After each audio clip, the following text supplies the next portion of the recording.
मित्रांनो, या कॅल्क्युलेशन मधून आपण बघणार आहे की छोटी एसआयपी मोठ्या 10,000च्या एसआयपी ला कशी मागे टाकू शकता. तर समजा तुम्ही 10,000ची एसआयपी चालू केली तर 10,000च्या एसआयपी ने तुम्ही पहिल्या 5 वर्षामध्ये 9 लाखाच्या कॉर्पस पर्यंत पोहोचता. हीच 10,000ची एसआयपी 10 वर्षामध्ये 28 लाखाच्या कॉर्पस पर्यंत पोहोचते.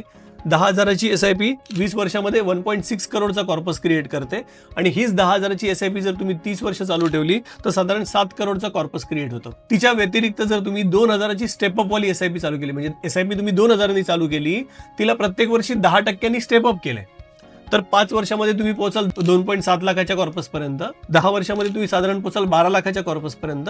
याच 2,000 रुपयाच्या स्टेप अप एसआयपीने तुम्ही 15 वर्षामध्ये 1.23 CRच्या कॉर्पस पर्यंत पोहोचाल आणि हीच 2,000ची स्टेप अप वाली जी एसआयपी आहे तिच्याने तुम्ही 30 वर्षामध्ये 9.6 करोडच्या कॉर्पस पर्यंत पोहोचाल.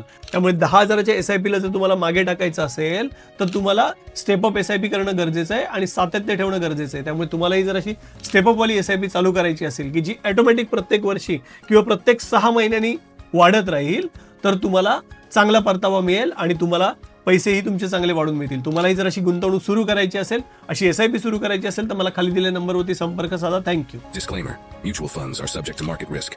Please read the offer document carefully.